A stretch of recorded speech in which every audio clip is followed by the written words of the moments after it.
Hello and welcome to the Infernal Gaming Podcast. I'm your host, BLAZEDxENFERNO, and I just want to let you know that you can listen to this podcast on all podcast platforms like Apple Music and Spotify and all that.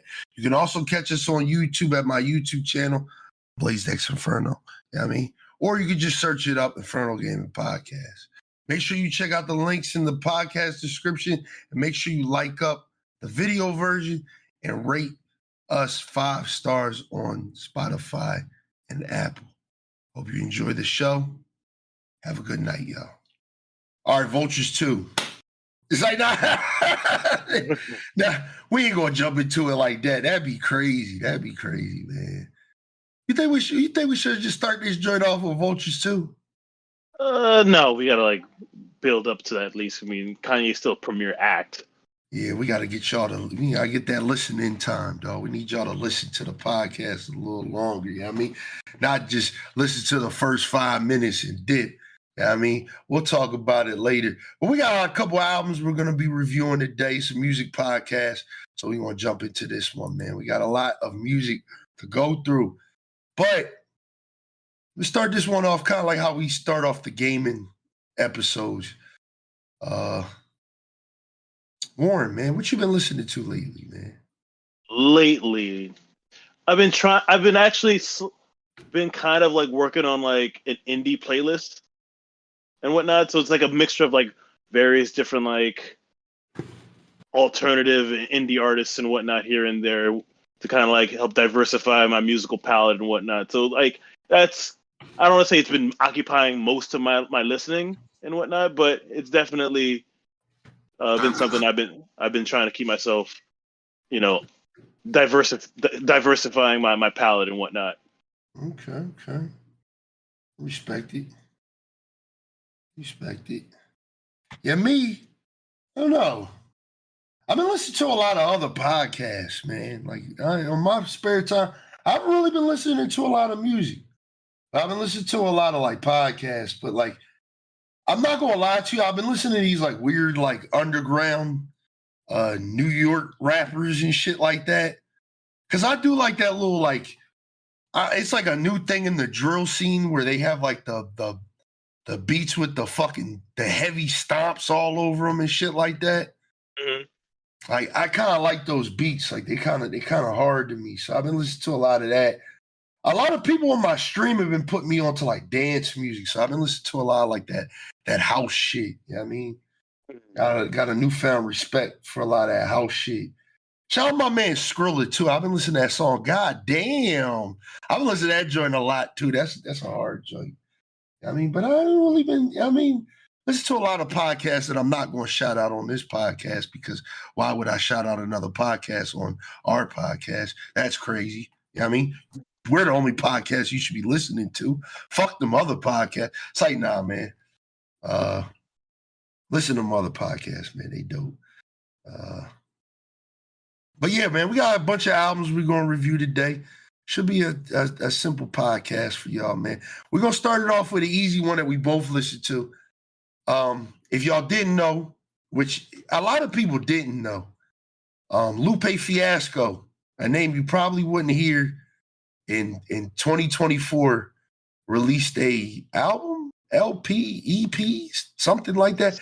It's relatively short, but it's long enough to where you could probably call it an album. But that's kind of the problem with today's albums, and we'll get to that when we get down there. A lot of these albums are they really albums? If I'm listening to it for less than 40 minutes, is it really an album? In the modern day, we really need to start coming up with definitive definitions on what exactly it's an album, what's a mixtape, a playlist, a project. I see a lot of obscure, things that are being dropped. I just call them projects. They're not necessarily albums. They're just hey, here's a little something to kind of hold you over and whatnot. It's a project, but it's not an album. It's weird. It's kind of the streaming era did that, man. The streaming era fucked that all up, man. It just made it to where music, we've talked about this before on the podcast, to where music is very easy to be digested now because you can just literally clear all your masters if you need any sample clearances or anything like that, and just upload your album and boom, there it is. You know what I mean, Drake just dropped a fucking 3-piece EP yesterday or this morning I think it was this morning, like out of nowhere. Just 3 random songs just out of nowhere. Oh, I think it was part of that like 100 gigabyte drop that he did or something like that. Yeah. Which was interesting, man. That was like a little Drake documentary, man. We kind of probably should have got that joint because it showed like him like making like Hotline Bling and some of like his bigger songs. I was like, damn, these are the type of things I like in an artist. Like I want to see like the creative, the how these things came to be, dog. You know, a lot of times, these things aren't documented, but when they are, I feel like we need to, I mean, it's nice to see a little bit of the behind the scenes, dog. Like him talking about how Hotline Bling was made and like other songs was kind of dope. Mm-hmm. But going back, because I know we're just going into all different types of conversations. Going back, yeah, as you're gonna see from a lot of albums we're gonna be talking about today, a lot of these albums are kind of fucking short, man. Like Lupe Fiasco dropped a rap album called Samurai. All right. He dropped it on when did this come out? June 28th. It's 30 minutes long, 8 tracks. This is what we were talking about. It's just kind of like a weird era of music where it's like, since music is digested so fast, I mean, you just put shit out there and sometimes quality takes a hit. But I'll take the floor with this one, man. I don't think that's to say the same for my boy Lupe Fiasco. I've always been a Lupe Fiasco fan. I hate his fan base, but I am a fan. I really hate his fan base. Niggas be trying to act like he's the greatest thing to come out of Chicago. Yeah, you know what I mean, I think he's one of them. But yeah, I mean, they kind of widely consider him to be like Kendrick before Kendrick.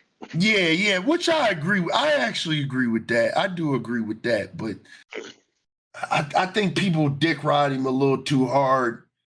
This project was nice though. You really can't judge something when it's only 8 tracks, 30 minutes long.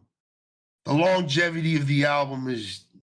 I think I really took off 2 songs from the album, and that was Mumble Rap Until Eternity. Those were the only 2 songs I really were like, yo, I like these 2. I do like the intro a lot.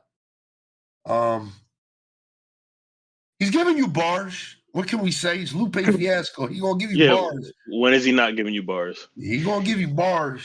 Like the project though. I'm gonna give it like a solid 7.5. I think if you go anything over that though, you're kind of like this is the music that I feel like Lupe wants to make, and he's always argued to make. You know what I mean?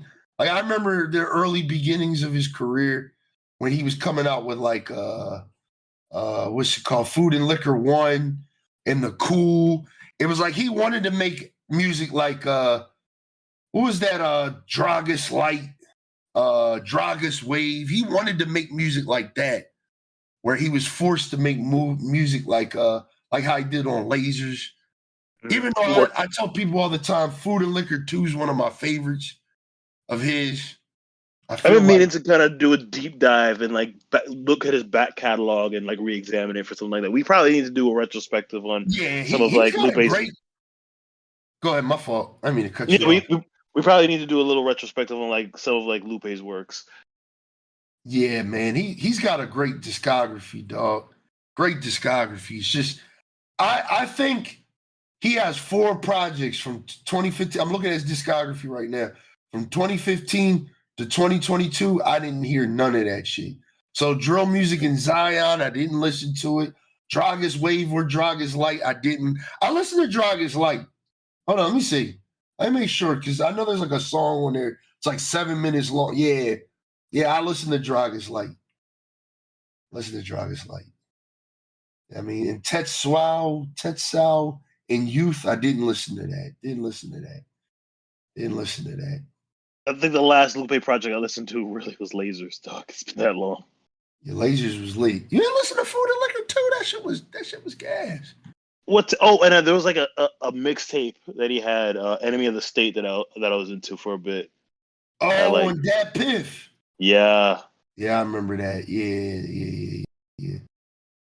Shout out to my boy, man. But yeah, this album, you're not going to, if anybody's telling you this is like a 9 or 10, they kind of tripping, dog. Like, it's just more of the same of what I feel like Lupe is going to give you regardless of whatever production is behind it. I thought the production was pretty good, but he had better production in the past. So 7.5 for me. What you think, bro? I would probably give it a 7. The songs I took away from this project were Palaces and the intro song, which fun. I remember reading something or watching something that talked about the intro Samurai song was kind of like, you know how Lupe has those songs where it's like it's based off of some other artist or anything, like, you know how Hip Hop Saved My Life is about Slim Thug? Yeah. Well, this particular thing I think was about Amy Winehouse. Oh, okay. Yeah, so it's like a little interesting tidbits here and there when it comes to, like, his artistry and what he tries to implement into, like, his music and whatnot. This was a very pleasant listen for, like, a nice summer afternoon or anything like that. I loved the intro. I loved the instrumentation. I loved, like, even the vocals on Palaces as well. It was great. It was a great listen. I loved it. Okay.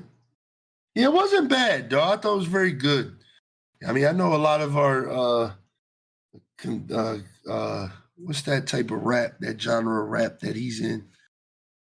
Backpack, they call it, maybe. Nah, the shit that makes you think. You know what I mean? Conscious rap. Yeah, I was trying to find a word. I couldn't find it. Our conscious rap fans aren't going to like us for that take, but as you're going to see with a lot of these albums, the theme is like a lot of these albums are so short that it's really hard to even for any like you listen to it once or twice, you're kind of done with it. Like this album is one of those things that by the end of the year, by the end of this month, ain't nobody gonna be talking about this shit. I mean, the album itself, fiasco. The album itself, maybe, sure, but as far as, like, I only save songs that I'm going to, like, go back to, and I have gone back to, like, Samurai and Palaces for the past month or so since the album has dropped. And when I enjoy, like, if I enjoy those songs well enough, I'm gonna have them in my library. Fair enough. Okay, let's get on to the next one, man. Let's talk about what people thought was arguably one of the biggest albums of the year. That's Megan's self-titled album, Megan. And our boy Eminem, residential Eminem hater, which might be residential Eminem lover today. Yeah, I mean, when we get to that part, I mean, he didn't listen to this one, so I'm gonna take the floor on this one. I really like this album, dog. It felt like, because, all right, I'm gonna have to do a little bit of explaining, not a lot of explaining, but I feel like we talked about Traumazine when that came out, and I remember saying I wasn't a big fan of that. I was a fan of that. Yeah, you liked that joint, but I wasn't really a fan of that. Good News was a good album, but it actually felt like an album versus Traumazine. Really, it felt like a mixtape. It kind of felt like her first project, her first project, Tina Snow. It kind of felt like that. Like it was just something that was just, I don't know. Me saying all that is saying that Megan actually feels like a thought out album with a premise. The album rollout was really cool. Where all the snake shit, you know what I mean, just all the hiss, all that shit that came out, Boa. So the album rollout was like really good because I feel like with this modern day of music, again, fast food music, a lot of times these people are just like, hey, my album's dropping this Friday. There's really never an album rollout. You know what I mean? She kind of brought back like that not even old school. It's crazy we're saying it's like it's old school, but 7, 8, 9 years ago when people would just be like, hey, my album's coming out in it's now August. My album's coming out in November. Here's my first single. Here's this. Here's that. You know, like there's a rollout. I mean, there's something for you to see what's going on behind the album. I mean, so it was kind of interesting to see the layout of this album. You know, like I said, her going from Hiss to Boa, and I think Cobra. I think it was like Cobra, then Hiss, then Boa came out, and then we got the album. And then again, those were all snake themed theme things. And then we got the album, and then the album cover is like basically how a snake is born, and she's coming out of it showing like a snake or whatever. It was pretty dope. Like I said, like these days, like that type of artistry in album rollouts is just gone. It's literally just gone, dog. Like niggas will drop a single and the art will have nothing to do with anything that's going on with the song. It'll be like some homeless nigga and the song is about getting money, dog. And it'll just be like, I think for her, like those kinds of rollouts are specifically reserved for the premier types of acts. And Meg, like throughout the years, has kind of like not only proven herself, but I think she's a label darling. So they're gonna like pull out all the stops to like, you know, look at the metrics as far as how well the singles are going and like, you know, what things they should be are like carefully crafting and putting onto the album. Like those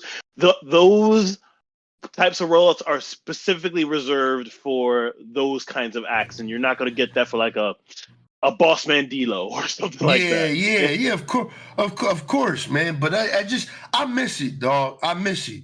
We've gotten so used to this era of just like you drop some music, you disappear for like 2 months, 3 months, and then one Friday your just album is here, and it's like, oh, okay, all right, well. Let me ask, how many artists would you say in this particular landscape are in that caliber these days? Like, it seems like the industry or just the landscape has just been oversaturated with just a lot of like just people, but they really aren't like that. Oh, of course, yeah, of course. We got too many people now. We're just no. I understand 100,000%. Yeah, I mean, I understand. I just feel like, you know, we talk about it all the time, and maybe we have to have that podcast episode. We kind of have like a Dat Piff. Just go back and just think about the Dat Piff days where it was just like, no matter what level of an artist you were, it was like there was a way that you did things, and there was a rollout to the way you came out with your music and things like that. Like, if anything, the mixtape itself occupied itself as the rollout to the album, or sometimes just the follow up in a way. So it's like, we're in a space right now where it's like, because the mixtape scene has kind of just disappeared, that's kind of like what's replaced it with just these random drops that would probably have been a mixtape back in the day, but it's just now like, and now we're just kind of confused. It's like, okay, it's a project that they decided to drop. Yeah, like take Glorilla's last album. Great album. I think we talked about it on the last podcast. We did. Great album. Yeah, I mean, but that album just came out of nowhere. Like, she had a lot of success with that Meg Thee Stallion single, and it was just like, all right, boom, album's coming out this Friday. It's like, bro, what the fuck? Like bro, what the fuck? Like, did this one song warrant an entire project? Like, the project was gas, but it was like, is this how we're doing like rollouts now? Like, oh, we got some heat, it's time to capitalize it type shit?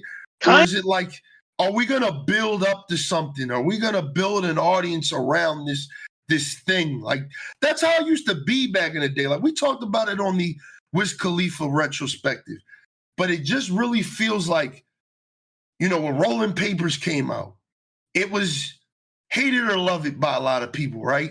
A lot of people were like, this is too commercial for me. And then a lot of people were like, oh, TGOD with it. And then it was like, okay, boom, Cabin Fever comes out.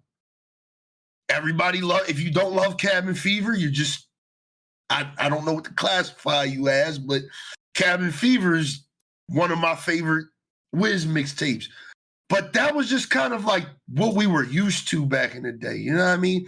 And I feel like that was just to me, is the golden standard. You know what I mean? It's just the golden standard, dog, that is just lost, dog. It's just lost. Like, it's just like you said, these projects come out these days that you don't even know what to classify it as. Like, is this an album or a mixtape? Is this your best work? Is this you putting your time and effort into something? Or is this just like, I was in the studio for a week straight. Here's what I was working on. You know what I mean? Here are the songs that we think are pretty decent enough to kind of put onto something. Like, and that Glorilla album was really good. Yeah, I mean, which was crazy, but the shit was really good. But it just felt like it just really came out of nowhere. And that's why I said, like, the album, the days of doing a proper album rollout they're just gone, it feels like. It just feels like the last time I feel like we got a real proper album rollout was maybe like Astroworld. Maybe Queen. Yeah, I mean, 2018. Yeah, I mean, because even like if you look at damn, the Travis Scott fans gonna hate me for this one. What was his latest album called? It's like, nah, they gonna hate me for that one, dog. That should have won a Grammy. Utopia, right? Yeah. Utopia just kind of came. It was like he dropped K-pop. I wouldn't say Utopia kind of just came, because it's like there was like its own buildup in a way, but it was not like prime Black single in a way. Yeah, it wasn't a traditional rollout, but it's like there was a lot of secrecy around, like, you know, what was going to be on Utopia. I remember like he was walking around with like a handcuff to like a briefcase of what. Yeah, I remember that. Like, yeah, so it's like. Well, if you gotta think, the rollout for the album did get fucked by the whole Astroworld situation back in that too. Also, because the album rollout did start with Franchise back in 2020. A lot of people don't remember that, but the McDonald's collab was the beginning of the Utopia shit.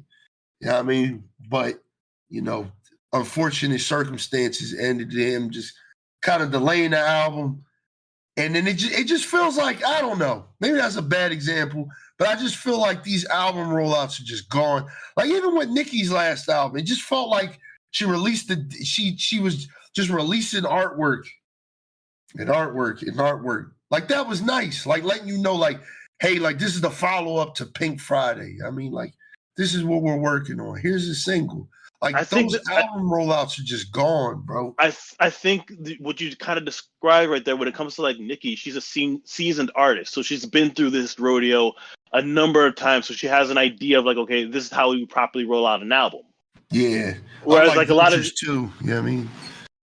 Just drop it at 4:00 in the morning on a Saturday. You know what I mean? I was in the middle of a 24-hour stream, right? And people just jumped in my chat like, yo, Vultures 2 dropped. I'm like, what? The fuck is Vultures 2? And then it hit me like, damn, Kanye's dead, man. He smoked. But we'll talk about that later, because I know y'all want to know what we think about that. But for the Meg album rollout was lit. The album is good. I liked a lot of songs off of this joint. I'm kind of with the Not Like Us crowd. You know what I mean? With the main song for that joint. Like, I'm kind of tired of hearing it all the time. The little one where she's speaking like Japanese and shit. Well, there's multiple songs where she's doing that, but the TikTok song, basically.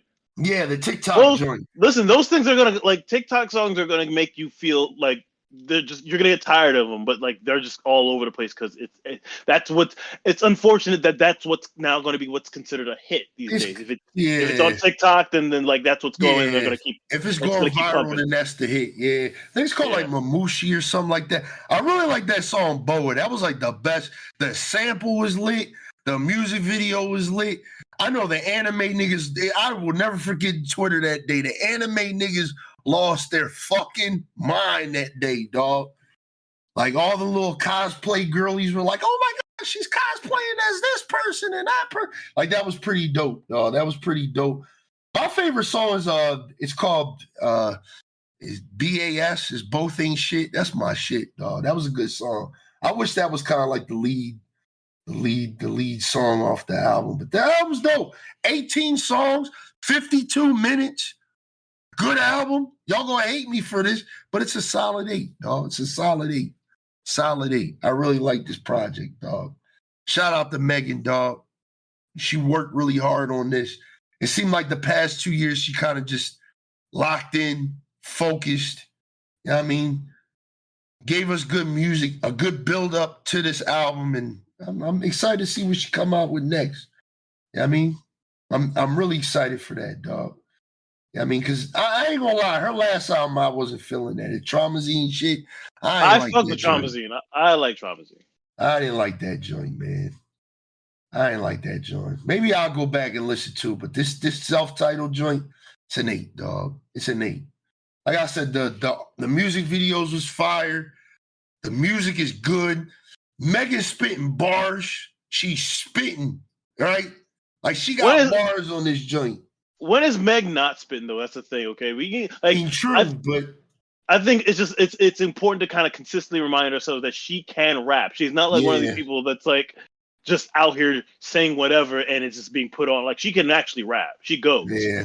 Yeah, like her boyfriend not writing these bars. You know what I mean? Like some of these rappers. You know what I mean? Some of these rappers. But yeah, that's how I feel about that album, man. So we gonna finally get to the moment y'all been waiting for. No, not that one. Let's talk about Eminem's final album. Is it his final album? It seems like it's his final album. I don't know. Well, I think he has. I think he has more ideas, like probably in the future of sorts, but like I wouldn't consider this his final. Damn. I kind of thought this was a good album to like leave it on, dog. In a sense, it kind of ends with like give you an idea that like more maybe to come, just in like a different. But then again, that's kind of been the way that he's been on for a while now. I don't know, okay, but I don't think this is his final album. We're talking about the death of Slim Shady by Eminem, dog. And if you know our boy, residential Eminem hater Warren over here, I mean, he might be a residential Eminem lover, man. We're going to give him the floor, and he's going to tell us what he thinks about this new LP from Marshall Mathers, dog. I have, like, 2 thoughts about the album itself. Like, there's 2 ways you can kind of look at it. You can look at it conceptually, and then you can look at it from a musical, like, how does it, like, come off to you sonically? I'm going to start with the concept. And that's probably where I can give, like, singing the album's praises the most in this. In that, like, it is a solid concept. Like, it is, I don't know how to say it, but it's like, it's structurally sound. Like, the idea that he's kind of like reflecting upon, like, the character that he's created himself that has garnered him this level of, like, acclaim, stardom, fame, and the fan base that he's acquired, all through the kind of, like, you know, the raunchy, the, you know, unapologetic, just like, if anything, like it's purposely done so that you're over there listening to it with your modern ears, cringing at a lot of the things that he's mentioning, but it's like, it's all done on purpose. Anybody that listens to this album and just feels the need to kind of like, oh, he's saying all these things that are offensive to all the other people. Yeah, that's the point, because that's kind of like who he was. And he's putting this out on full display for you to kind of like, not necessarily enjoy, but kind of like contrast to like the kind of person that he's become today. And all the way to the end where he gets to like Guilty Conscience 2, where he's actually having that back and forth with himself and, you know, his alter ego. It's, again, phenomenally executed on a conceptual level. That I will give its props for. It is well done. And like I say all the time, I'm a sucker for concept albums. The other aspect of it is the musical point of it. And it's not as if like it was bad or anything.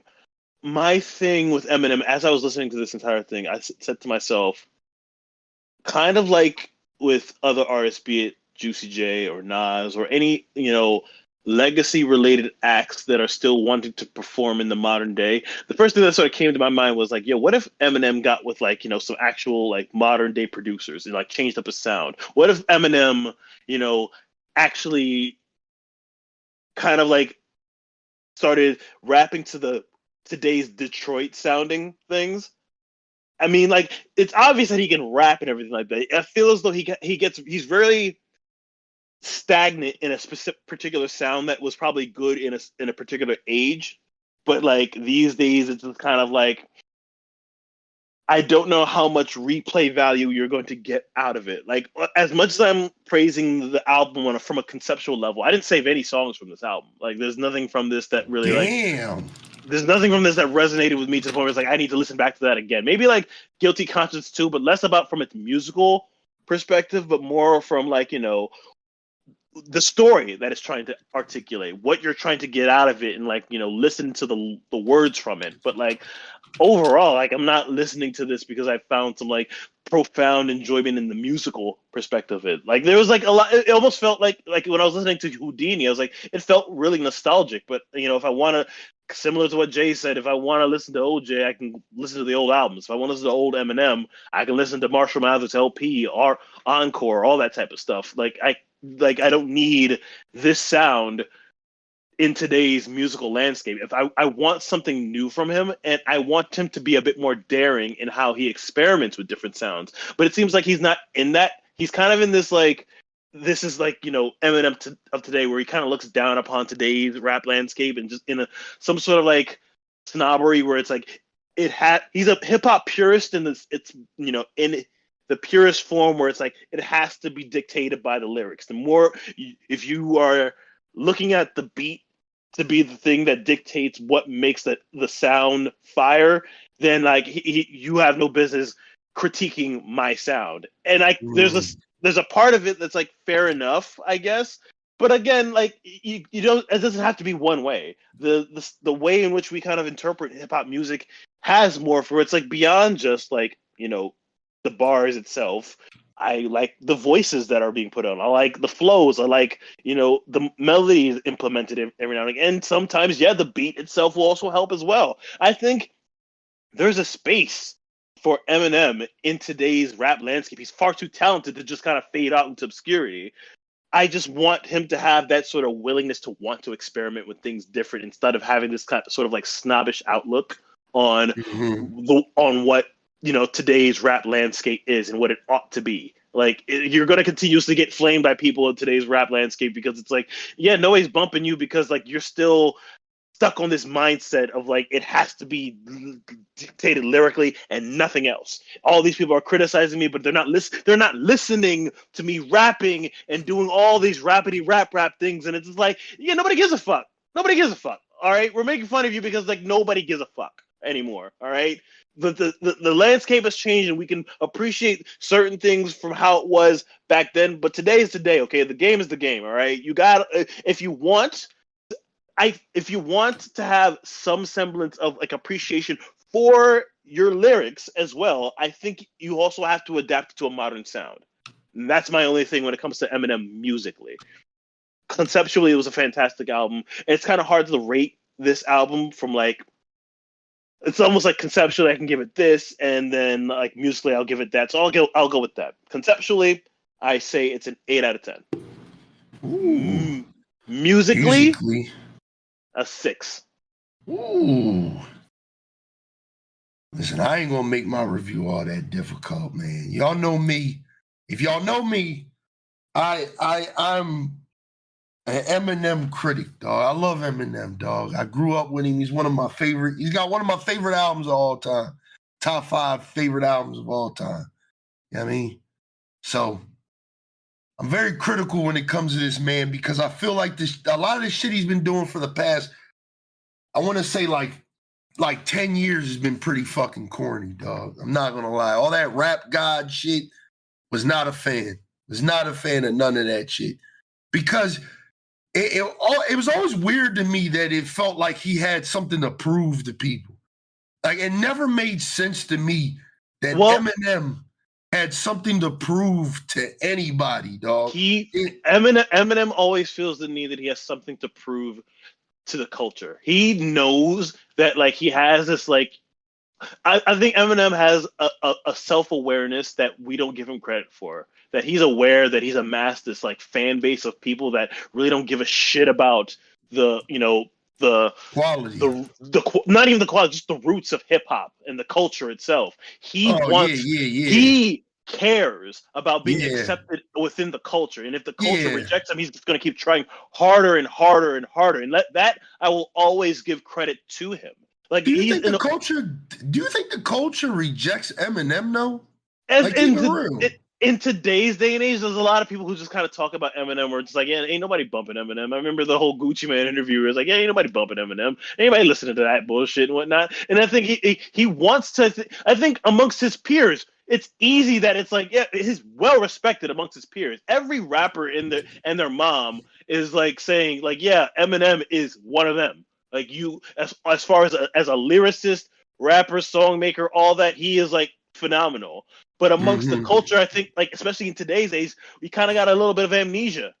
People have kind of grown and have like adapted into like, okay, what, and may look back on Eminem's sound and be like, yeah, what is this corny ass music that this white boy's making and whatnot? So it's like he got constantly in this space where I just need to prove myself that I am worthy of being accepted within this culture, which is like, again, beyond just, hip hop heads. It's just black culture. And I understand that. I commend him for that. Like, honestly, I think Eminem, my hate has never been for Eminem per se. Like, yeah, some of his music might be a bit whatnot here and there, but like, it's like the phenomenon that was created largely that isn't his fault. He is like the byproduct of just whiteness in America, and it's just being outwardly displayed over and over again within his fan base is just disgusting to me.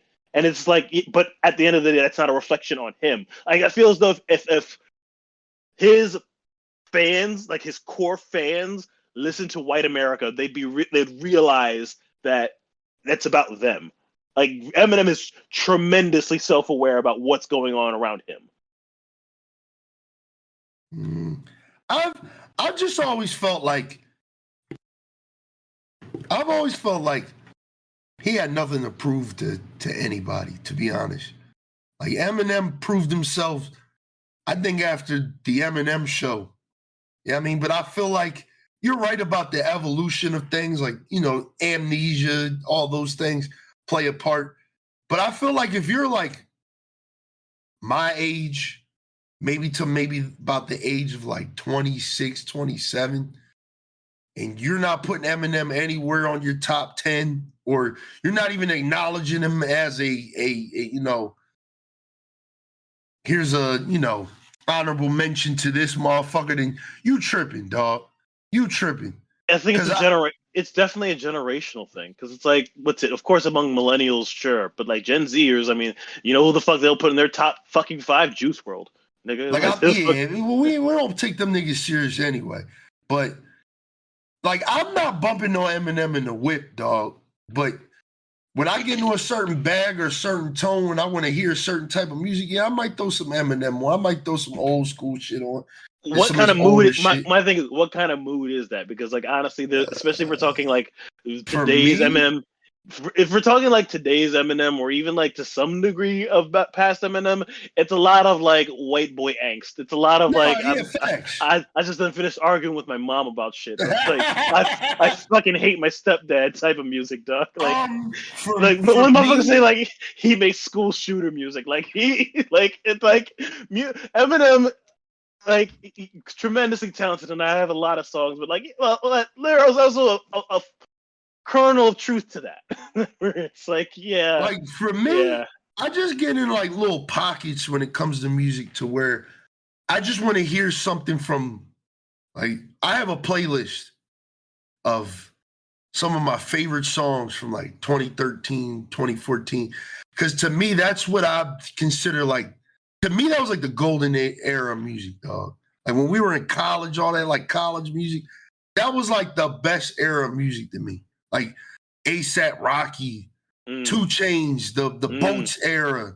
Yeah, I mean, fucking when there was a weird thin line between pop and EDM, shit like that. Like, I remember that EDM wave when it came out. That was man, like that was like my favorite era of music. So there's a lot of times where I find myself just going back and listening to that playlist where, I'm gonna pull the playlist up so I can just name a few songs because it's right there. I was just listening to it the other day. Fucking remember dubstep? The picture is crazy. I'm gonna take a picture of it so I can show you, because you're in the pictures. It's the picture of me and you with the Pinnacle bottles. I got the Pinnacle bottle and the fucking God, bottle. don't remind me of that shit. Jesus Christ. Yeah. back when Warren used to drink. That's the picture of it. But I got like Nicki Minaj's Starships in there. I got Pesos by A$AP Rocky. Oh yeah, those. Bound 2 by Kanye West. David Guetta, Titanium. That's my shit. No New Friends by DJ Khaled. Remember Me by Wiz Khalifa. Medicated by Wiz Khalifa. Swimming Pools by Kendrick Lamar. Oh, the college parties. Jeez. Fucking Days and Days by Lil Wayne. You probably don't know that. Rich as Fuck by Lil Wayne. Birthday Cake by Rihanna. Pour It Up by Rihanna. Tap Out by Rich Gang. I mean, that type of shit. So when I tap into a certain like vibe, it's just got to be like, I want to hear something from 2010. I usually listen to Recovery by Eminem. You know what I mean? Because that was a good album from that year. You know what I mean? But, or I might go back and listen to one of my favorite Eminem albums, which is his greatest hits joint, Curtain Call. I love that album, the first one, not the second one. Not that corny ass second one, the first one. You know what I mean? So with this album, it just felt like I was tapping into like a younger me. Like I had to like, it was weird, but I felt like I kind of had to like dumb myself down a little bit and take myself back in time to a simpler time in my life. And not saying that was a bad thing, but like there's parts on this album where I don't know how to like put it into words, but it just feels like how Warren said, it's a conceptual album. So it's like there's a theme that's being played throughout the whole album, but I really do like the album. I like the album a lot. Like taking away the concept part of it, the music is really good to me. Like I don't know how you walked away from this album with nothing. I don't get it. Because the intro was gas. I really like the intro. Brand New Dance was good. Fuel with JID was like, I feel like that was a song that we deserved like 4 or 5 years ago. You know what I mean? Those two on this song together was just crazy. You know, everybody liked Houdini. Houdini's good. I feel like it's a little played out. Guilty Conscious too. I don't know how I feel about it. Like it's definitely not better than the original. It's less you evaluate it less about the musical aspect, but how it fits into the theme of everything. Like I enjoyed the conversation that they were having back and forth. Yeah. Like Head Honcho was dope. I really liked that song. That was really dope. I am a Toby fan. I really like that song, dog. Like I really like that song. Like I feel like that's like the best song on the album. And I'm not even a Babytron like fan, but his little hook on that joint was gas. I was kind of like, man, when it came to Toby, I was like, I didn't need that. That joint was kind of nice, dog. Like I give the album overall an 8. I give it like an 8. If somebody was to argue like an 8.5, I would have kind of agree. It was good, dog. It was good. I liked it. Let's move on to an album that I feel like we kind of both decisive about. We both have different opinions, and I kind of want to see what my boy Warren's opinion on this is. So I'm a big Denzel Curry fan. Warren is a Denzel Curry fan, I believe. I would definitely say within that like double XL like freshman class, lyrically speaking, I think he's the best in that class. As far as artistry is concerned, 21 Savage definitely like runs away with it. But absolutely, lyrically speaking, like Denzel Curry, like whenever people make fun of it about like the freestyles and everything like that, I don't want them to put Denzel Curry amongst all that because he actually had a good freestyle. Yeah. So my boy dropped an album, which is a follow-up to an old mixtape that he dropped back in, I think it was like 2012 or something like that. I remember listening to that joint but it's the King of the Mischievous South, Volume 2 by Denzel Curry, man. And he dropped it. And it kind of like seemingly came out of nowhere. I haven't been keeping up with my boy. Kind of have. Somewhat. Like, I remember, trying to remember what was his last I didn't like project. that joint at all. Which one? His last project or this one? Yeah, his last project, dog. I didn't like that joint at all, dog. The one where it looks like he's like screaming on the cover. Melt my eyes, see your future. Yeah. It's I like that album actually. It's all like faded out and shit. Like he's moving really fast. I did not like that joint. I did not like that joint. Nah, not for me, man. Did you like Zoo in 2019? Of course. I think we all liked that joint. That was I think an underrated album, honestly. I think that was probably one of the best albums of that year, if not the best album of that year. One of the best, definitely, for sure. Because it was definitely among my honorable mentions of like albums that were like, you know, not as appreciated as it should have been. Yeah. But how'd you feel about this project, man? I'm gonna let you go first on this one, and I'll tell you what my feelings are afterwards. I'm gonna keep it short and sweet, dog. This joint was gas from the intro all the way down to the outro, dog. And the crazy thing is, like we said, is going to be the theme of, you know, today's podcast. This is 15 songs, 34 minutes. So it's a short listen. You can listen to this joint like in a single car ride, depending on where you're going. I mean, back and forth, maybe. I mean, to your destination and back home, or just straight there. It's a very nice listen, dog. I really like this album. Right now, it stands as probably one of my favorite albums of the year. I really like this joint. I like the features and what all of them brought to the songs. Hot One was good. Ultra Shit was good. G's Up was my shit with 2 Chainz. Cold Pimp.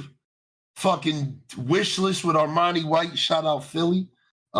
Hit the Floor. I'm not even a Ski Mask fan, but that joint was gas. Hoodlums. ASAP Rocky's on that bitch. Dog, this album was gas, dog. And I'm going to keep it short and sweet. I loved it. It's a 9, dog. It's a fucking 9, dog. My favorite album of the year so far, dog. Like, I like the vibe of it. Like, it's like that. Like, Denzel always done really good with the Southern flow.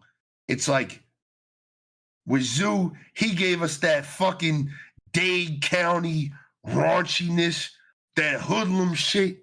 And on this joint, he kind of gave us like the DJ Screw. You know what I mean? Raider Clan, what y'all know about that? Raider Clan vibes that he's like known for and he came up with. You know what I mean? Really like this album. 9 out of 10. Not moving on that. How you feel?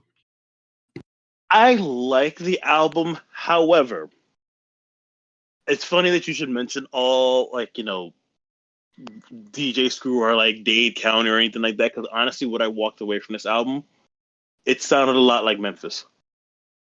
Really? It was very, it was a very, very, very heavy Memphis influence. 3-6. Yeah, hell yeah.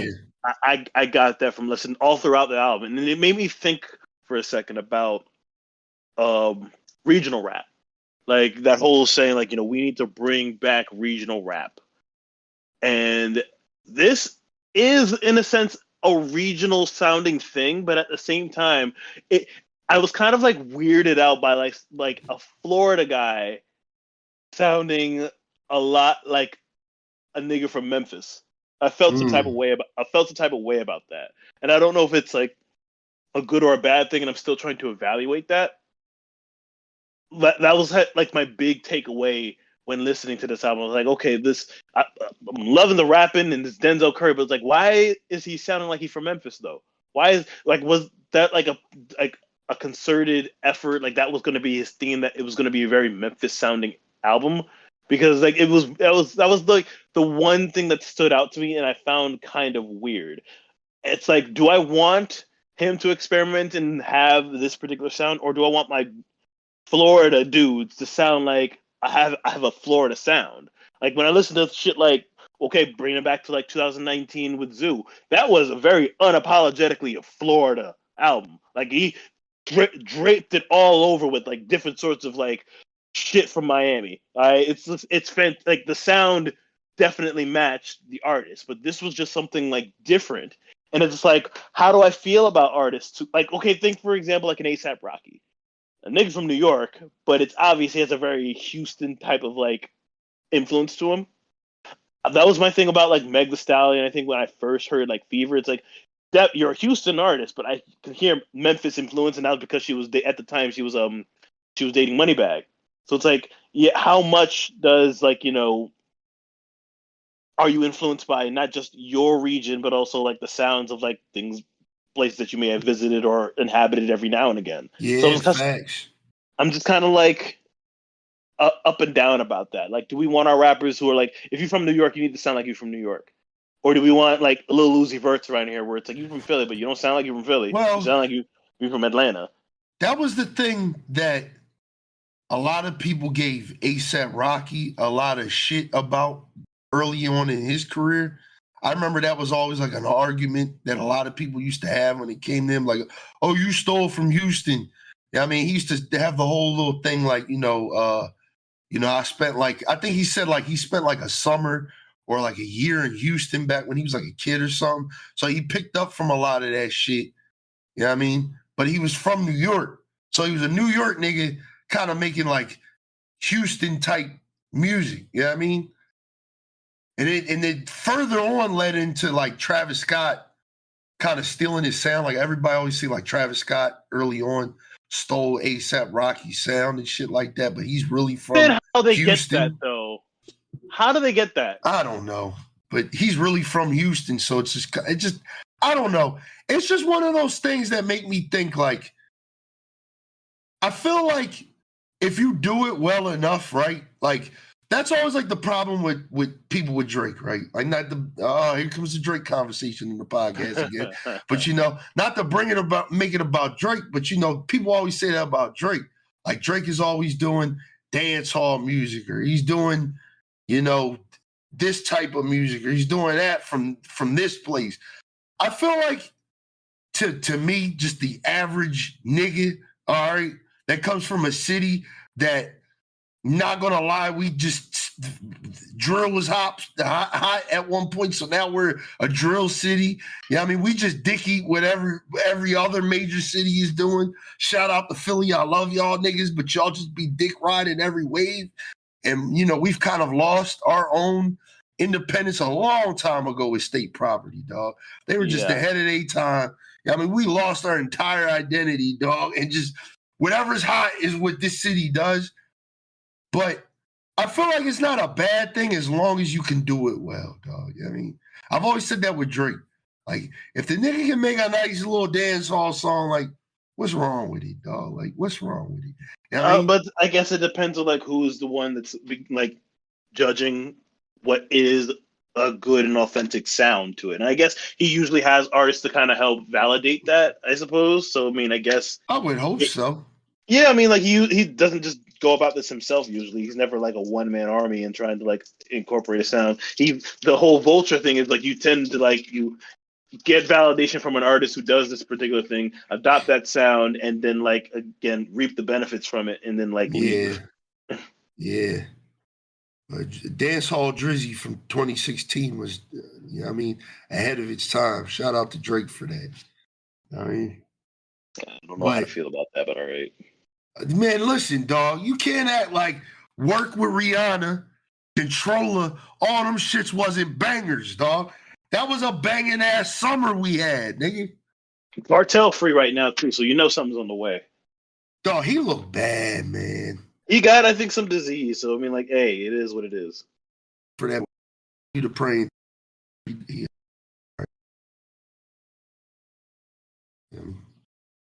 I hope he's doing all right. But yeah, what do you? I mean, I think he executed the sound well. I think it's a fairly decent album. It's just I was a bit weirded out by it, but you know what? I'm not even gonna hate, to be honest. I'll probably give it like a 7. All right, I'll take that. I'll take that. I do think the album is better than that. But maybe I'm just a fan. I like Bull. I've always liked Denzel Curry. Oh I've yeah, always listen, liked his sound. I'm a big supporter of Denzel Curry for sure. This is Denzel Curry, definitely my favorite album of the year so far, dog. Like, not gonna lie, like this year's been kind of ass. That's okay, why we what's haven't it? been doing it. Let me ask you, better than we don't like what's it? We don't trust you. Ah, maybe, I wouldn't say so. maybe, dog. That to me is still like the album of the year to me. You know what's crazy? The fact you had to ask me that is the wildest part because even though I'm going to the concert on Wednesday, which I gotta talk to Kalis about that, but I'm going to the concert on fucking Wednesday for that joint, right? I literally forgot all about that album, dog. And I listen to the songs from it all the time. Same. I'm still listening to that shit. That shit's still in the rotation. But I don't know, man. We gotta wait till the end of the year, dog. I can't believe I'm saying this as a Future fan, but sometimes I just feel like I don't know. I feel like I burnt myself out of that album a little too fast sometimes. Sounds like a you problem. Like, I've had a lot of appreciation lately for the second album. Like, not gonna lie, I've went back and I've listened to, like, Out of My Hands is one of my favorite songs from that album now. I know when we did the review for that album, we both said, like, that's like a 5 or something. I'll give it, like, a nice little 6 or 7 now. You know what I mean? Like, going back and listening to it, like, I got, like, an appreciation for it, but I wouldn't want Future to do that type of album again. But to say those two albums are better than I Never Liked You or whatever that shit was called. I Don't Like You. I Never Liked You is crazy because that album was 10 times better than both of them joints. I wouldn't say all that. I actually really like You're crazy. You're crazy, dog. You're crazy. I think let it sit on you for a little bit. That's mostly because I think with We Don't Trust You, it was consistent to a sound. It was reminiscent of that mixtape Future that I loved so much. I'm telling you, man, that shit ain't better than I Never Liked You, dog. I'm not saying that it was. Listen, go and listen to after, when you get some time, go and listen to front to back. I Never Liked You, dog. And then tell me you like that joint better than We Don't Trust You, dog. I can tell you right now, based on the songs that I've saved from that, I definitely crazy. like. That's crazy. That's crazy, dog. We don't trust. I don't know, man. We'll see at the end of the year, man. Definitely in my top 3, though. I love Future. Definitely in my top 3.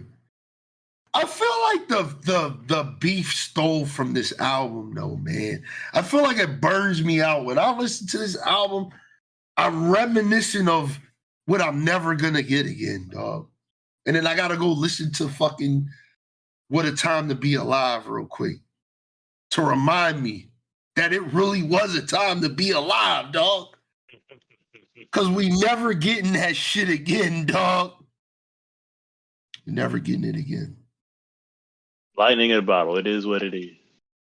But we'll see, man. Maybe I'm just riding a high right now, but I've listened to this King of the Mischievous South joint gotta be like 7-8 times already. I really like this joint, dog. I think I only saved like 2 songs. I only saved 2 songs from that album.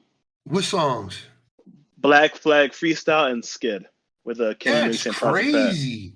Yeah. Wow. That's crazy. That's crazy. All right, let's move on, man. This is the floor with you, man, because I had no idea that Common in 2024 dropped an album. Tell us about it. I'm gonna keep it pretty short and sweet, but I'll just say this, okay? He could have held on to this album just for a couple more months because this is not the kind of album you want to listen to in the summer. This is definitely a fall album. Like I don't know how else to describe it. Like the way I was like riding around to it, I was like, dog, it's too hot to be trying to think about shit like this. I need a brisky October afternoon just riding around listening to shit like this than fucking having to listen. Like, this is not for the summer. This is absolutely not for the summer. And I was just like unfortunate that like this was what we had to be subjected to during this time of the year. It's like Kanye could have held this. He could have held this for like just a little bit longer. Overall, though, it's a good album. It's just he could have just kept it. It's just not seasonally appropriate. Like nobody wants to listen to this in the summer. You should not be listening to Common in the summer. I'm sorry. Bro, you shouldn't be, bro. Respectfully, if you like 30 years old or younger, you shouldn't be listening to Common. Period. Cause like I'm not listening to this nigga, dog. You wildin', okay? I used to be disrespectful. I'll take the hate from the old heads. I ain't listening to this shit, dog. I'm not listening, bro. What? I just looked up the album. It's Common and Pete Rock in 2024, nigga. You are just being disrespectful. Like, I don't know what else to say about that. I'm not listening to this shit, dog. Like, there are some people who still have an appreciation for this kind of rap music. Okay, I'm sorry, bro, man. Common lost me when he tried to start an imaginary beef with Drake back in like it's not 2012. It's not an imaginary beef if it's literally about the joint that he was messing with. That shit was weird, man. That Canada Dry bar will forever live rent free in my head when I think about Common, dog. Like that was the whole build up to your song is to call this nigga Canada Dry. This is a legend, by the way. I give Common that. That's a Chirac legend right there. Canada Dry though. Yeah, listen, man. It's stuck for some people. It's stuck for some people, okay? It definitely stuck, but for the wrong fucking reasons, dog. After that, it was like the Joe Budden like this. It's like, I don't want to hear nothing from you no more, nigga. Like, I'm done with you, bro. That was the best bar you had to come up with. Bro. Were you ever, what's it? Oh, I'm trying to remember. What was the name of that album? And my bad, but I want to say this real quick. Shout out to these motherfuckers for dropping summer appropriate albums, by the way, in August. I appreciate that. And that's not even a joke. Like we're not going to talk about it on this podcast, probably the next one. We got Lotto dropped an album. Larry June dropped an album. Fucking Benny dropped a lyric. It's called Summertime Butch. Like niggas are dropping, seasonal appropriate music. You know what I mean? You got fucking a whole dance hall album that just came, or a dance album came out by Gordo. Fucking JT dropped a little summer joint. Shout out to people getting, even Childish Gambino, which we're going to get to. You know what I mean? Shout out to everybody dropping seasonal appropriate music. I mean, I liked how you said that earlier, that Common just came out of nowhere with sweater weather music. It's a good album. It just doesn't this is definitely not something I want to hear in the summer. I liked it. It's just that. Did you not like What's It Finding Forever? Did you not like fucking Common's B? Did you not like Of course I like B. Of course we like that shit. But guess what? When did B come out? I want to say well over a decade ago. Exactly. Like 2 decades. Yeah, closer to 2 decades actually. Exactly, nigga. Yeah, but remember the album? It might have been Finding Forever or something like that, where we was up in in Luke's car, and I was like, it was that album, Common's album, and the Tinashe album were the only 2 albums that we had in his fucking car, and that's all we listened to. Dog, I do remember that. Fuck. Yeah. It was that and the Jay-Z album.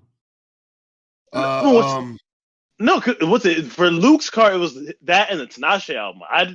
Anything that was Jay-Z related might have been my car. That was your car. Yeah, that was your car. Yeah, the Maximum. We had the Blueprint too, and we also had Watch the Throne up in that joint too. Yeah, nigga, with the folding cover, nigga. Yeah. Most disappointing listen of 2012, nigga. That was sad, nigga. What? You like Watch the Throne? We went to Denny's saddest shit that night, nigga. I'll never forget that shit. We went to Denny's saddest shit that night. Like, damn, this is what our goats came up with, nigga. Like, we need to definitely revisit Watch the Throne for sure. Like, we need to, of course, because I have an appreciation for it now. But at that time, I was kind of mad that that's what we got, nigga. I was kind of mad that's what we got. In 2012, that's what I was mad we got that. As much as I liked it, I did like it back then. I just thought like this was going to be the greatest album. It wasn't. It definitely wasn't. It was good, but it wasn't.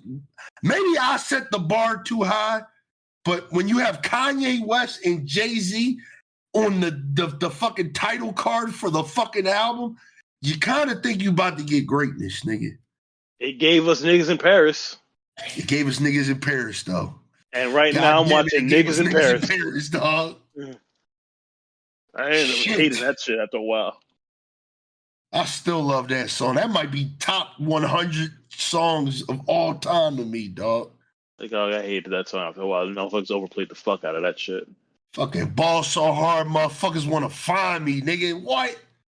I'll never forget the night we listened to that album, though, nigga. I went to Denny's just thinking like, God damn, dog.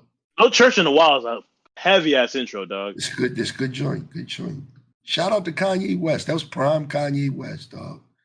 Yeah. Never getting that type of shit again. Never getting that shit again. All right, wrap up this Common album so we can get to the Vultures review now. I think that's a good segue. Because nobody cares about this Common review anyway. What is it, a 7, an 8? Nobody cares, dog. It's a summer 6, fall 8. It's a 6, guys. It's a 6. Like I just you never, I never not want give it a 6, bro. You better not give it a 6. You know he's scared of the 6. He's scared of the 6. All right, man.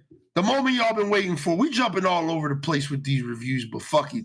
I think we've held on too long.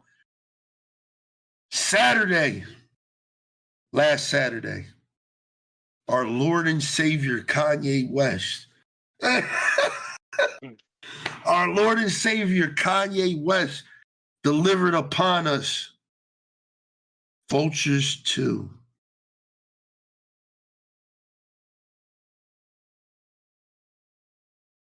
How do you feel about it?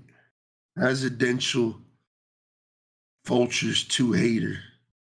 I think I mentioned this in like the group chat. I'm not mad at it. It's just like for like something that like for an artist like Kanye West, this was fairly tame, which is probably a good thing considering like, you know, the shit that he's been on like kind of recently. So it's like to have an album that's like, okay, not so controversial in its lyrics or anything like that, then I'm kind of like, oh, okay, I can kind of appreciate and respect it, I suppose. But like, yeah, it's really like, again, I say absolutely nothing from this album. It was really nothing to kind of like write home about. To just, yeah, it's an album that came out. And that's all I could say about it. It's an album that came out. The features were pretty dope. I liked like Lil Baby feature on it. So I'd like, what the fuck else? Lil Wayne. Did Lil Wayne feature on it? Or am I thinking something else? Lifestyle.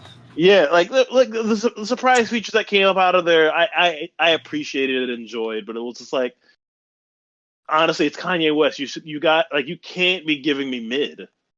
So it's like you're held to a different. Again, this is Drake's Certified Lover Boy all over again. So like we I wouldn't say that. Whoa. Certified Lover Boy wasn't bad. It's just that it wasn't great. I think this is worse than that. I wouldn't call this bad. I just think it's like, yeah. Bro, let me break it down for y'all. There's AI verses of Kanye on this joint. Some of these songs, Kanye's not even really fucking on it, dog. He's not even on the fucking dog. You know it's bad when certified Kanye dick riders are saying this is worst album. I follow the boy. I forget his name. I follow him on Twitter. Literally, it was like 9 o'clock in the morning that Saturday. He was like, Vultures 2 is the worst Kanye West project ever. Worse than Ye. Worse than Ye? Dog, yes. Absolutely. Stop. Dog, we got Ghost Town on Ye. You're crazy. I don't care. Okay, this album is crimes. It's not like Yikes is the only thing I like from that album, to be honest. What's better than Yikes on this fucking album, cuz? Maybe nothing, but it's like, as a complete project, it's okay. It's not bad. Let me break it down. All right. There's 3 songs I find myself listening to. Painfully, by the way. That's Field Trip, Fried, because Fried is essentially just a better version of Carnival without Playboi Carti. If Playboi Carti was on that joint, it'd be the best song of the year, I think. Y'all niggas need to stop dick riding that nigga Playboi Carti. He is past. He's good. And Sky City is good, but Sky City literally has an AI Ye verse on it, and the song itself is 6 years old. That's it. Promotion is cool for the chorus and the Future verse. Dead is only good for Future and Dirk, and finding out that there was a Future and Dirk fucking collab album that we were supposed to get. You know what I mean? Because that's how we found out we're supposed to get a collab album. River was good for Young Thug. Nobody else. The feature shined. The features definitely shined on this project. Dog, this joint was this. You know what? This joint, it's not finished. It's not finished. This shouldn't have came out at 4:00 on a fucking Saturday. Because I forgot all about Vultures too. I honestly forgot that. Oh yeah, because we were supposed to get it months ago. Yeah, we were supposed to get it in. I forgot all about that shit. So he could have just kept riding that shit. For some reason, they wanted this shit to come out so bad. Like, dog, this album is. I thought I was gonna like Slide because I remember hearing it during one of the listening parties. It was like, damn, this beat's kind of hard. That shit was mid, dog. Worst Kanye verse ever. Dog, you know what this album made me do? It made me go listen to Donda and appreciate that we're never going to get a good Kanye album probably ever again. I still stand that Donda's overrated, but fuck do I know. But it was good, though. It was good, though. The days of getting a good Kanye West project it's over, dog. Vultures one was good. I give it that. It was okay. It wasn't great. It wasn't amazing. It was good enough. Dog, the days of us getting a good Kanye project were done after Pablo. Okay, let's just keep it a buck. I mean, yes, you're right about that. But Donda, I love Donda. Y'all got like 4 more years. And then I don't want to hear the dick ride and then, we love Donda. Listen, I'm still going to hang on to it the same way I didn't like Yeezus. I still hate it to this day, but niggas love that vision. Shit. I saw the vision, nigga. Y'all ain't see the vision. I saw it. I saw it in 2021, nigga. Don't hit me up in 2029 like, yo, Blaze, you was right about the only Kanye album that I was able to double back on and get a new appreciation for was 808s. That's it. Still ain't listening to that joint again. We definitely need to look back on that joint because that might album be the next retrospective. Fuck it. Incredible. An incredible album. But so is Donda. Nah, it suffers from an identity crisis. It does, but it's still good an album. It's better than this fucking shit. No, I give Vultures 2. I'm gonna just get my review out the way. I give this joint a fucking 3 out of 10, dog. And I literally give it a point for the features. I give it a point for Fried because Fried was really good. It was really good. Best song of the album. And I'll give it another point for us getting Sky City after 6 years because I always liked that song back when it's supposed to be on Yandi. You know what I mean?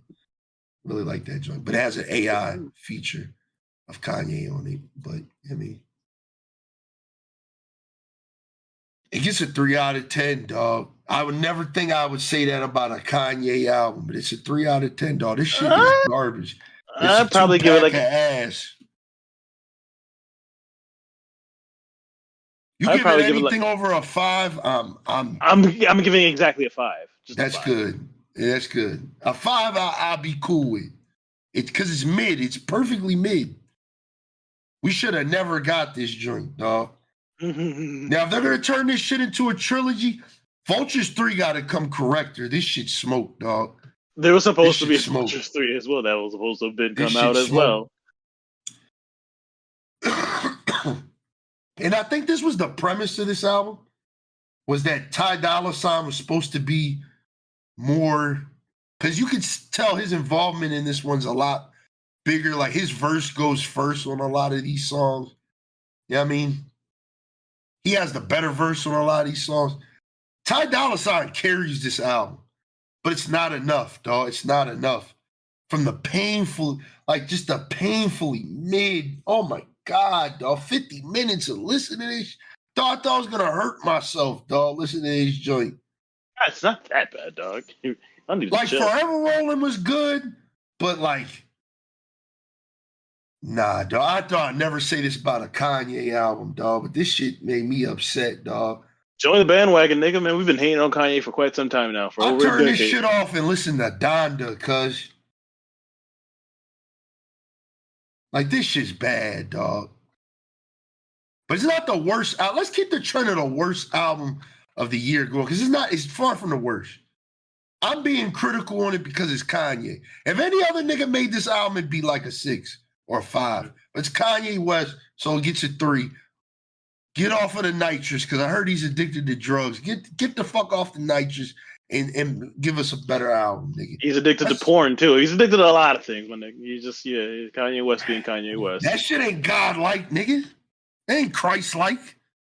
You know what I mean? Looks like he needs to take his own advice once again and go find God, nigga. You know what I mean? But now we praying for that nigga. I don't do the praying thing, but yeah, I mean, hopefully my boy gets off the nitrous, dog, because it's sad to see a legend go down like this. Because at the end of the day, Kanye's still a legend. This was the album that literally broke his 11 album #1 first week streak that he's had since his very first album. So it breaks my heart to see that shit. Listen, with Kanye's like recent stuff, it's the antithesis of what we've come to expect from him, because one of the standout qualities of him was how meticulous he was and how detailed he was about everything when it came to his albums. That like releasing unfinished messes like this kind of like, it kind of makes you kind of worry that something more is up over here, because it's like this definitely should not have reached the masses without. Yeah, this without shit's trash. Yeah, it's all over the place, dog. This shit's trash, dog. Like, but let's talk about something that's actually trash. Fucking Ice Spice dropped her debut album. It's called Y2K. And conveniently, the title of the album is on a trash can on the cover art to let you know what you're getting into before you listen to the album. You know what I mean? I'm gonna start out with my review of this, right? I was excited for this album, though. I was, because her EP was really good. I liked her little EP, and I kind of wanted to see what a full-length project from Ice Spice would look like. Are we gonna see her kind of dive out of the same monotonous beats that she gets on, and is she gonna stray away from the poop bars and all of this shit that she's been doing for the past year? And I was excited to find out that she would not. And she would continue to give us the same drill beats, even though the production carries this album godlike. There's just beats on this album. I'm like, why is Ice Spice rapping on these joints? Why is Ice Spice out of anybody rapping on some of these beats? You know what I mean? Because Riot made him, and that's her producer. I get it. But, dog, I would have looked at her, looked at that beat, looked at her again and said, nah, I'm hiding this one from you. I need to sell this from somebody who's gonna do something with it. Yeah, dog. Like, there was a facade that was thrown up about this album because she released 3 singles. Fat Butt, Did It First, and Give Me a Light. Give Me a Light is garbage, but the production is fire. It takes the Sean Paul song, just get on the line and pass the draw, and works with that and did it really good. But dog, her bars on this joint was trash, dog. It had me mad that she was rapping on that joint. But when she came out with Did It First, I was like, yo, she actually spitting, and this is a really good beat. Did It First is a really good beat. I don't know what he did with that beat, but like that's a really good beat, dog. Phenomenal production on that beat. Central C came in and did his thing. That's the highlight of the album. That's the best song on the album. You know what I mean? And then we got Fat Butt, which was like a little, a little Nicki Minaj type. She's rapping like she Nicki back in the day. I respected it because it let me know, like, all right, maybe she's gonna try some new shit on this album. You know what I mean? Album drops. I skipped the Fat Butt joint because I already heard it. And I go right to the second song, which is Ice Spice featuring Travis Scott. I thought we was gonna be surprised with this one. I thought like, oh shit, Travis Scott. You know we love us some Travis Scott over this motherfucker. Listen to the song. I was like, all right, this was cool. I mean, it was cool.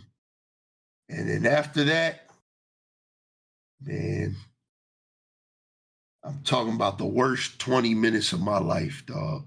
The worst. Dog, this album's so bad that a Gunna verse couldn't save it. Dog, Gunna's on the song. And it was ass. It was ass. It was ass. I really like Plenty Son because I think that's like the best beat on the album. And even she says it on the song, like, this beat's so hard, I don't even want to rap on it. She should have just took her advice right there and just said, yo, I ain't gonna rap on this motherfucker. Because the beat was hard as shit. Like, that beat should have went to anybody else but Ice Spice, dog. This album is fucking dog shit, man. This album is bad. This album's bad. I'm giving it a 2 out of 10, dog. 2 out of 10. Worst album of the year. Worst album of the year, dog. The worst album of the year, dog, goes to Ice Spice, dog. And I'm not saying like that in a bad way. I'm saying it on a way of like, just work a little harder, dog. Because there's no way, dog. There's no way. There was A&R behind this joint and all this shit. Like, this is what made me believe she's not a plant. She can't be a plant. There's no way she's an industry plant. I think this very much validates that she's a plant, if anything. Nah, dog. Because there's no way. If you were a plant, I'm not letting you put this shit out. I'm not letting you put this shit out. I ain't letting you put this shit out. I think she's a money generator in different ways than you think that she would be. I don't think they see her as a musical talent that's generating money. I think. And listen. I've listened to this album multiple times because it's very easy to listen to. It's 23 minutes. You know what I mean? You can get it done like that. The album dropped at midnight. By 12:30, I was telling Warren it was the worst album of the year. Yeah, you. That's how fast it was. You can get that shit done real fast. But I want to see more from her because I like Ice Spice. I think she has. I can't believe I'm saying this, but she has talent. No, that's outside of the twerking. That's a very, very, very loosely, used term right there when it comes to referring to her. We might have to get that OnlyFans from her though, dog. I ain't gonna lie. This might have proved that it might be time to get that OnlyFans from Ice Spice, dog, because a music career might not be. Like, I liked her first EP, bro. It's like, what happened, man? Like, The EP had me believing, like, she got some bars. She can work on a beat a little bit. You are suffering from high expectations, my friend. Jeez, man. I don't think I am. All she had to do was just do the EP again. Listen. Go ahead, give us your review, bro. Doug, everything that this woman has ever produced has been trash, okay? I don't understand why we're surprised that any of this is going on. It's kind of like, and listen, honestly, I don't think this album was as bad as, like, maybe you saw it as. I mean, listen, it's bad. It's just not, like, atrociously. Like, I saw that she was experimenting with different things and all that kind of stuff. Shit. In different sorts of flows. It wasn't always the same old drill beat that I've grown so annoyed with over the time. But at the end of the day, like, what did we expect when it comes to this art? Like, I think I remember seeing something where it's kind of like, listen, Ice Spice is a product, all right? She's not here through any sort of, like, she's not here in our faces due to any sort of, like, musical talent that she's possessed over the years. Because Munch was a hit, and that we saw that, oh yeah, she has a sex appeal to her, and all we did was just literally look at her work the entire time, and we're just like, all right, cool, we're gravitating to whatever she does because she's light-skinned and good-looking. Musically speaking, there's never been anything that suggests that she's going to give us anything that's, like, worthy of listening to again. I'm a disagree with that. Doug, why is she getting a Taylor Swift feature? Why is she getting a Nicki Minaj feature? For somebody that is that lackluster in ability, she's getting a lot of things handed to her, and it's because she has the backing of, like, these people aren't organically saying, like, I need to collaborate with her. There are a lot of behind the scenes stuff going on that says, hey, this is our artist, elevate her. We need to elevate her persona here by saying that she's collaborating with larger than life artists, when it's like, your talent doesn't warrant this at all. So, like, none of this surprises me, but I don't think, like, Ice Spice is going to be here so long as she's still fine, and, like, the industry backing can, like, create singles for her and, like, have her collaborate with big time artists and everything like that. This facade will continue to keep going and generate money. I don't think the album itself is going to be, like, she's never going to release anything that's going to be critically acclaimed. Let's say that much for sure. All right. Yeah. This is not surprising in the least bit. Like, the jig been up. We all knew what we were going to expect when it came to anything Ice Spice related. Okay. I disagree, man. I feel like I expected more, cuz. That's their problem. You expected more. That's your problem. I feel like her last EP let us know, like, all right, you gonna be one of them hoe rappers. You gonna talk all that little shaky butt shit. Cool, but let me see you do it on, like, a bigger scale. I mean, you got the Nicki Minaj backing. You got the Nicki Minaj shit. Let's see who she works with. Let's get Callie up in there. Maybe Meg Thee Stallion. Let me see you change your beat selection up a little bit more. That's kind of what I was looking for. I'm not saying, like, this bitch is the Ariana Grande or something like that. Like, she's got all this talent. But it's like, I feel like there should have been a little bit more, dog. Because I like the EP. Gangsta Boo is one of my favorite songs from that joint. You know what I mean? Deli was all right. People hate Deli, but Deli was a cool little bop. You know what I mean? I think Deli was okay. That's probably the only thing I'd say was okay from her ever. Yeah, like, I just feel like, don't get me twisted. Like, I think she's like she was supposed to have the greatest album of the year, but I thought it would be a little better than this, dog. Well, this is exactly meeting my expectations. Man, dude, listen, I was blindsided. I was upset. I don't I'm understand. telling you, the singles were decent. The singles had me thinking, like, all right. Yeah, I mean, you thought Fart was a decent enough single. Thank you the shit, bitch. I thought that was dope. That was a dope little joint. It was all trash. It's all the trash. joint with Central C was a nice little joint. I hate that nigga. I love Central C, man. I fuck with that nigga, man. Shout out that nigga, man. We could go back for back.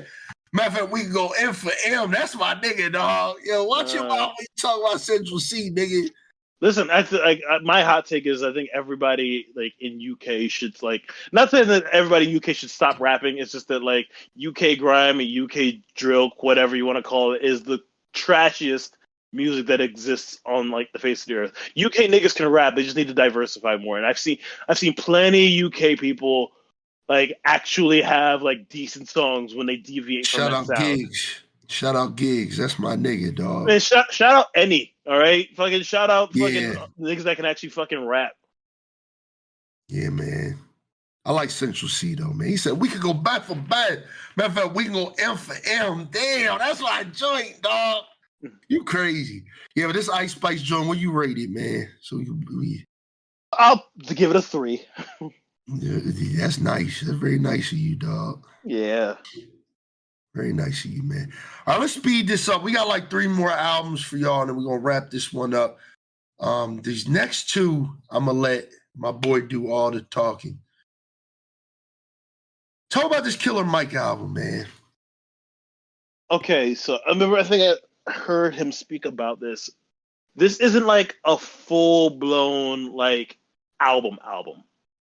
This is almost kind of like the epilogue to Michael in a way, which is like, okay, to put it, if you're framing it like that, I'm always big about what is the artist aiming to do and like do they execute and doing all that. I think they did when it comes to executing what they wanted to do with this particular project. And it's like one of those things where it's like you're not supposed to hold it into such high regard because Michael was just a complete this project top to bottom. This was just kind of like it seemed put together. To me, this is my own personal bias. It leaned too churchy for me. So it's kind of like when it came to it. I didn't save a single song from this particular project. It really wasn't for me per se. Like Michael was again far more complete. Production This far more man's though. Michael was it like listen, Michael was shattered expectations and did what it was supposed to do. This right here, again, I put this in the project category, then I would put it in an album category. Damn, this was your man's though, man. Hey, listen, I am afforded to be critical of people that I hold in high regard, and this is like, listen, I think the actual follow up to Michael may either come next year or whatever, but this is definitely just like it's almost if Michael did have a deluxe, but if this was kind of like a follow up mixtape version to some degree of Michael in a sense. And when you look at it and when you evaluate it like that, it becomes a lot easier to kind of like stomach in that regard. It's like, okay, I'm not supposed to have super duper high expectations of what this was supposed to be.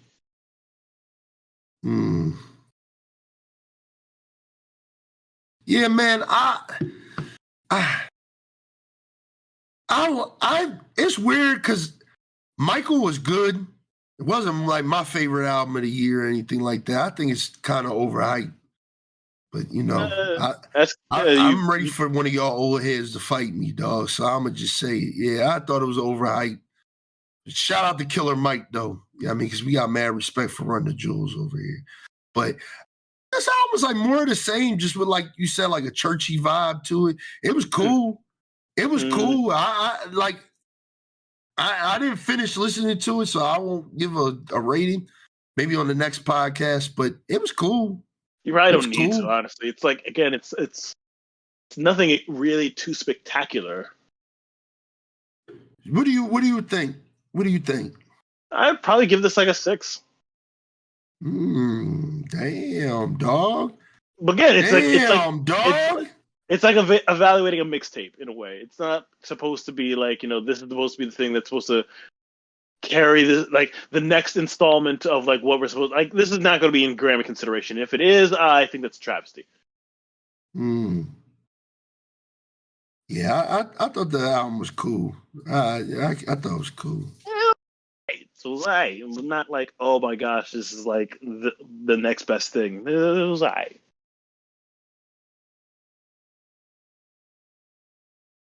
Yeah. All right. Next album. I didn't listen to it. 42 Doug. That's all you, bro. Tell them the name and title and all that shit. Okay, what's it? Forward to Doug's album titled. Let me fucking look up the name for this joint. Yes, Forever Us, Never Them. Okay, Good title. the album had 21 tracks. I saved about 6 of them. It Okay. is honestly okay. Fucking the Sexy Red feature, gas. 4x4 Meek Mill, dope. Megan with a Black Youngster, Since When? Anything with him and ESTG is always going to be like an automatic save. Okay, it's like this. We were talking about this prior to the record. You were just saying that like because he went to jail, his momentum kind of sort of fell off. I think he picks right back up with this. This was actually I probably like this slightly more than Freedom Boys. Damn. Yeah, I'm about to peep that joint.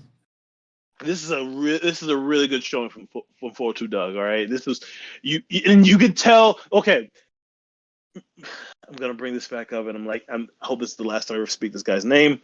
But remember when Bobby Shmurda went to jail?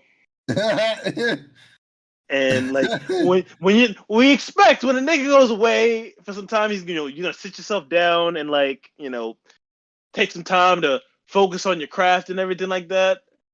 And he came back out with nothing. you had years to kind of write some shit down and do perfect your rapping, and you came back with nothing. That's not what this is. 4-2 Doug went away, did what he was supposed to do when he was in jail, came out, and you could hear it in his voice. The hunger is still there. The sound is still there. My man goes on this, okay? And I'm happy for it, okay? I'm happy for him. This is a great showing from an artist that I've grown to appreciate and like largely from the last projects that he had, the collab project with ESTG and his last solo venture. Doug, listen. The only thing that can make things better is if he got a Gangsta Grills with All on the Way or something like that, or another collab project with ESTG, who I'm going to probably be looking out for probably in the next year or so because he hasn't dropped in a minute since El Toro 2. But listen, man, Gotti running a tight ship over there with his artists and whatnot, and I'm happy for it. This is great. This is a great project. I grade these particular sounding song music on a curve because it's sure, this is never going to be considered in any sort of Grammy consideration, but this is more along the lines of what speaks to me and my sensibilities of what I like. Okay, and listen, I'm a sucker. The Detroit sound, I'm all for it. Okay, there are certain sounds where just might not be for me. The whole UK, the UK drill, New York drill sound, no, not for me. It's all trash to me. Detroit, give me a Detroit beat any day. That shit is working. I give this an 8 out of 10 for my sensibilities. Yeah, I'm gonna peep that joint. I think I peeped the song When We Win Her on that joint. Win with us. Yeah, that joint was hard. That joint was hard. I peeped that shit. And then finally, we got 2 more albums. Finally, this is another review just straight from Warren. Our boy Larry June, man. I mean, he had one of our favorite albums last year. Blessed us again. I mean, we should get used to this. He's kind of like the currency, the new day currency. I feel like this nigga always dropping. Our boy Larry June just blessed us with another joint called Doing It For Me. And I guess he's just letting us know that he's going to keep dropping these albums and he's doing it for him. And don't he got a collab joint coming out soon with somebody? Dog, at this point, man, he got too many. Dog, this nigga's dropped 4 albums since that one album I sent you, nigga. And that shit felt like yesterday, dog. I'm getting a currency vibe from this nigga. We get it. Y'all niggas want to just smoke weed and work all day. This shit's crazy. I don't get y'all work ethic is insane to me, dog. I don't get this shit. Y'all blow down and just an album is just there, dog. And one blunt, an album is there, dog. It's hats off to y'all niggas, but at the same time, it's yo, I'll never forget and it's not saying that about these two artists. I think they make dope music. But what will always live rent free in my head is a Young Thug tweet. Young Thug tweet where he says, "Slow down dropping all that BS music." Not saying you dropping BS music, but slow the fuck down, dog. Like, god damn, dog. Give us some time to appreciate this and just like enjoy it, and then before you just kind of give us something else. 2 albums of a fucking years is just too much, dog. It's too much. It's too much. It's crazy because looking at it, all right, he's only dropped 2 albums since The Great Escape. He's only dropped 2 albums. But it literally feels like this dude is dropping every day, dog. Now let's check on Currency, nigga. When's the last time this nigga dropped? Yeah, they probably dropped yesterday or something. I don't know, man. It just Man, listen. our running joke. He dropped that joint on July 19th. It's like a little under a month ago. Yeah, don't tempt that nigga. The running joke for you next Friday. The running joke for us is like you gotta fucking put on a lock on the booth to make sure he don't get in that shit. That nigga Currency's insane, nigga. This dog, I'm looking at this nigga catalog. He got 2 albums for this year already. Mm-hmm. He had 3 albums last year. Like you said, all these niggas want to do is blow down and work. This nigga in 2022 was working. He got 4 albums that year. He got 5 in 2021. He got 6 in 2021. He was in a panorama, nigga. Like, what the fuck? He got, hold up, 1, 2, 3, 4. What'd you expect what this nigga was supposed to be 6. doing during lockdown, dog? That nigga was in the house. All right. He's like, you know what? Fuck it. If I ain't got nothing else to do, I'm just going to produce Mo. Bro gave us 6 albums in 2020. Who are you proving? What are you? What? I didn't know what the album numbers look like for these niggas. Like, what do y'all get per album, nigga? You gotta commend the niggas who are like dedicated to consistently feeding the streets, dog. Yeah, but like, if you consistently feed me, like, and I don't want to eat no more, like, what are you doing, bro? Like, nah, nigga, you gonna keep eating, dog. We just gonna keep feeding you. That's gonna be the challenge. All right, we gotta finish all these Currency albums by the next podcast. Oh, you be like we tried to do with the Gucci projects? Yeah, that was hard. That was hard. One mixtape in, I was done, dog. I tapped out. I think 3 songs in, I tapped out. I said, yo, I'm out, man.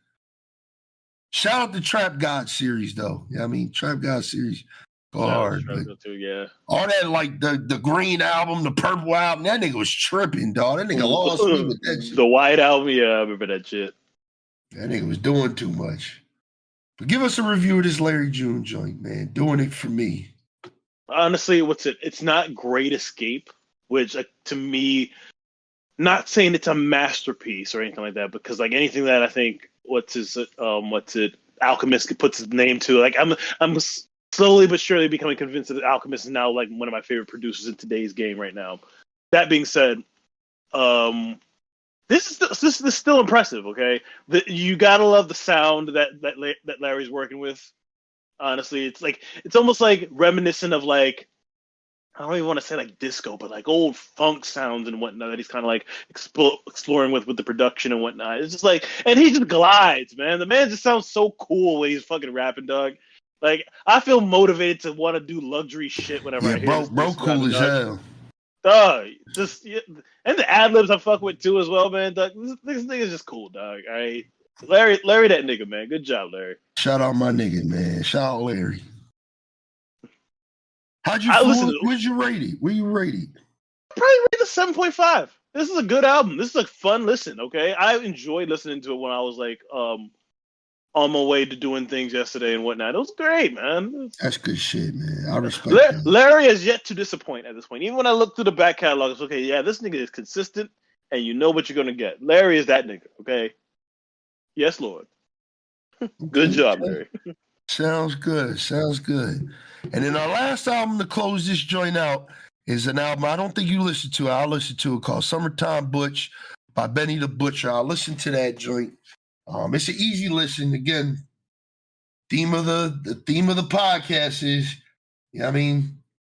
10 songs, 25 minutes is the album runtime. But I don't think this is an album. I think this is more like this feels like project. a mix. Yeah. That's gonna be the name of this fucking project. It's like, it's not an album, it's a project. Yeah. How long was the Larry June joint? 38 minutes? Oh, 38 minutes, yeah, exact. Yeah. Oh, that's a nice little joint. I'm gonna listen to that. I'm gonna make sure I'm like wide awake when I listen to it though. Because his last album put me the fuck. I felt like I was high, nigga. But this Summertime Butch joint is all right, dog. Not gonna lie, dog. Like coming off of his last project, which was Everybody Can't Go back in January, comes out with this nice little 10-piece for you. And it was decent. He got the Black Soprano family with him on this joint. So BSF is in the building on this motherfucker on a couple tracks, you know what I mean? And the joint was good. The first song really had me caught. Like I just wanted to peep the first song. And then I just was like, fuck it, I'm gonna listen to the rest of the album. The first song's called One Verse Butch. He killed that joint. Talk this shit. What was it? The Most was really good. Nightfall was really good. Kitchen Table. We gotta have a kitchen table, man. That's where they cut the crack up at, apparently. I mean, I don't know. I wouldn't know anything about that. I'm just a civilian. You know what I mean? But that jaw hard as hell, nigga. That shit had me feeling like I was in the kitchen cutting up crack on the kitchen table. But I wouldn't know nothing about that. I'm just a civilian. You know what I mean? You gotta say that nowadays. They be kicking in the door of these podcasts. Tables and shit. I don't know nothing about that, man. I've never sold drugs a day in my life. I don't know nothing about that. You know what I mean? The Blue Building, that's a good joint. You know what I mean? The Warehouse 3, I didn't know there was 2 others, but the third one was kind of hard, nigga. Not gonna lie, nice little 6. I give this joint a 6. And that's a 6 with love. That's like above average. You know what I mean? Is it better than Everybody Can't Go? I think so. Because that was kind of weak. I think because this joint was just kind of like a nice little, here you go. You listen to it, 25 minutes, you're done. You know what I mean? You're done. You know what I mean? Put this joint on your way, you know what I mean, to go get some groceries or something. You'll be done by the time you get back home. You know what I mean? Thought it was good. That was a good project. Enjoyed myself. You know what I mean? But yeah, that's all we got here for y'all today. If anything changes, are we going to talk about Gambino a little bit? Oh, yeah. Let's close it out with that. My bad. I forgot about that because that was. How'd you feel about that? So Childish Gambino dropped an album out of nowhere called Bando Stone in the New World. How you feel, bro? Honestly, it allowed me to appreciate him as an artist because the guy got range. Man has supreme talent and range to be able to it was like pop sounds, Afro sounds, rock sounds. Like this guy was all over the place with this genre. It was like, granted, I didn't say a single thing from this goddamn project, but I appreciate the artistry. That's my takeaway from the whole thing. Shout out to him and his immense amount of talent. You got to just respect a man who was capable of just doing shit like that. Okay, that is black excellence personified right there, my man. My man is like destined to win like an EGOT. Yeah, man. I like Bird said it, so I'm gonna put it on the podcast for him. Shout out my boy Bird. If you're a Childish Gambino fan for rap, you're probably a fan of him for the wrong reasons. Because this man, no 2 albums of his are the same. They're all totally different. So it's always, for me at least, it's always made it hard for me to be a fan of him. Because his first album, Cul-de-sac, was a rap album. And it kind of was in that same vein of like a Odd Future album from back in the day. Like it was just kind of like edgy. I mean, even though he was like a grown-ass man when he made that joint, but it was kind of like, you know what I'm saying? Like, it was good. And then he came out with like, I forget what came out after that, But then he came out with his first album, which was Camp, which was like a rap album, but kind of like fleshed out a little bit more. And production was a little different. And it, had the singy song shit on there too, which was dope. And then he came out with Because of the Internet. And that's when he like lost me as a fan. You know what I mean? Not as a fan, like not he's lost me, but it was just like, bro, like, what are you doing? Like, you're doing something totally different. Album was cool, but it was never like a favorite of mine. I have friends and people who fucking stand by this album as one of their favorites of all time. I respect it, but just never could really get with it. Then he lost me with like the album after that, which was like the Awaken My Love. Yeah, that was your shit. That was your shit. I'm never too big on like Gambino, to be quite honest. I was never really like. I remember thinking I saw something that was like he makes incel raps or some shit like that. That's crazy. That's kind of disrespectful too. I ain't gonna lie. That's kind of disrespectful. Because Bull got bars, but it's just. Yeah, but it's like. So going into this new album, right? I like. I had to look at it. I saw it said pop. I saw that it was a pop album, so I knew what to expect going into it. I knew I was getting a pop album, but that's kind of what I like about Childish Gambino. I kind of like his little pop vein, so I was more excited for this album than I was for like Awaken My Love, which kind of put me to sleep. I really didn't like that joint. This joint was pretty good, man. He had a lot of nice joints on it. Lithuania was good. Survive with Chloe was really good. Where's the joint My Baby on it? In the Night with Georgia Smith. That's my baby. I love Georgia Smith. I love her to death. She makes great music. If you don't know who Georgia Smith is, go listen to her. Amazing woman. She looks good too. I love her. Amazing woman, and she looks good too. Oh, she looked good, dog. Like top 10. Like she like top 3. Like when it comes to like, I love her, dog. I love that woman, dog. The day I find out she pregnant, I'm gonna be just like Alicia Keys with her. Get the fuck out of here, dog. Because I used to love Alicia Keys. That's my baby. Then she got pregnant by Swiss Beats. I said, not Showtime. Not Showtime. Like, yeah, get the fuck up out of here. But Yoshinoa, that's like my favorite song on the album. That's the joint where people say he's kind of dissing Drake on that joint, but people think you say, yo, I don't fuck with Canada that you dissing Drake at this point. Like everybody supposedly dissing Drake, dog. Like it's weird, man. But the joint with Can You Feel Me was really good. Running Around was really dope. I liked the project. Really wasn't for me, but I ended up loving it. I give it like a 7. I give it a 7. Yeah, I'd probably say the same thing too. Okay, it's a good thing. This is, I think, his last Gambino project. That's good. And I say that with love. That's good, man. Mm-hmm. Need him to focus on the acting and all that a little bit more. But yeah, man, that's going to do it for this podcast. Everything else that we missed the City Cinderella by JT. Save that for the next podcast because you got to listen to that. Because that was actually a really good listen. So I'll put that on the list for the next joint. But yeah. You got anything you want to leave the listener on, man, before we wrap this one up? Nope, nothing that really kind of sticks out to me. Okay, be on the lookout for the next retrospective podcast whenever we get around to it. Might do that soon. Sooner than you think. I mean, and are we doing Magna Carta Holy Grail? Because I thought that was next.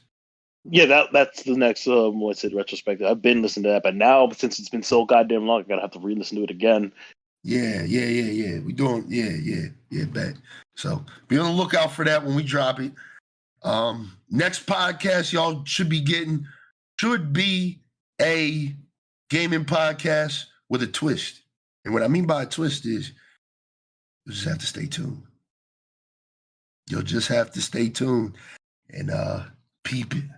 The next podcast.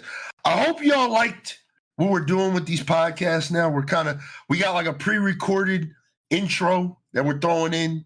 Yeah, I mean, the beginning that gives you all the helpful information. Check out the links, all that shit. And we just get right into the podcast instead of having this whole opening in the beginning. Yeah, I mean, that's just sometimes a little dragged out. We can just jump right into the conversation there. Hopefully y'all like that. We'll be doing that moving forward with episodes because this is 92 moving in forward. So 93, so forth. We'll be doing that going forward. As always, if you like the podcast and you're listening to the video version, please like, subscribe, check out the links below.